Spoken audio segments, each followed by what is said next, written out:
So, what if you could actually earn 1,000 rupees every single day right from your home, and get this, without spending a single rupee to get started?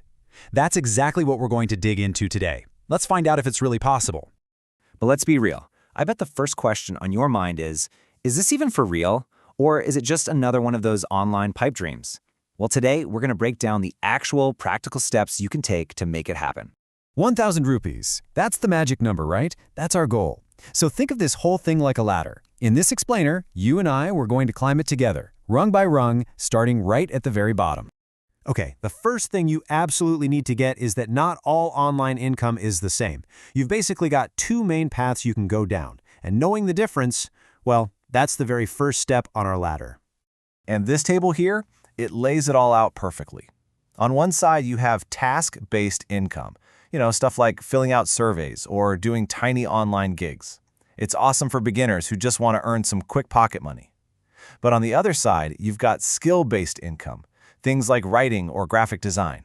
And that is where the real potential for a steady daily income is hiding. So where do we start? The very first rung. This is all about getting some quick wins with these easy cash gigs. Honestly, these are the simplest ways to earn your first rupee online, and hey, prove to yourself that this stuff actually works. And listen to this. This quote just nails it. It's from someone talking about Google Opinion Rewards, and they're pulling in up to 500 rupees a day, but the key part is what they said last. It's Google's official app, so there's no tension. That's the kind of trusted, no-stress start we're looking for. Okay, but let's get real for a second. It's super important to know what you're getting into. The pros, they're dead simple to start. You don't need any special skills, and you can do them whenever you want. The catch? The pay isn't huge, usually somewhere between 100 and 300 rupees a day. So it's a fantastic starting point, but it's not going to get you all the way to the top of the ladder. All right, so once you've made your first few rupees and you've got some confidence, it's time to climb to the second rung, selling your skills. This is where you start taking what you already know, or what you're willing to learn, and turning it into real money on platforms like Fiverr. Now, setting up a profile that actually gets you hired is, well, it's everything. It's not that hard either. Use a professional username, a nice clear photo, and a really specific tagline like freelance WordPress expert. And here's the big one. Your bio shouldn't be about you, it should be about the benefits you give to your clients. That small change makes a massive difference. So, what skills should you actually be selling? Well, take a look at what's hot in India right now. You've got the usual suspects, of course, like digital marketing and content writing, but check this out. There's some really cool, less obvious opportunities in areas like agriculture data services or even voiceover work. And here is a pro tip that could change everything for you. You have to find a niche. See, instead of being just another graphic designer in a sea of a million others, what if you were the person for resume formatting for Indian job portals? When you specialize like that, you have way less competition and usually you get to charge more. Okay, let's head up to rung number 3. This is where things get really interesting. We're talking about creating stuff that can earn you money even while you're not actively working. Think building an audience with YouTube Shorts or getting into affiliate marketing.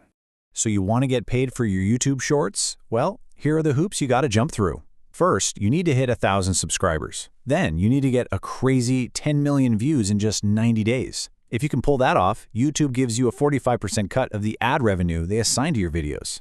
Now, this slide right here, this is a total eye-opener. Let's talk RPM. That's just a fancy way of saying how much you earn for every 1,000 views.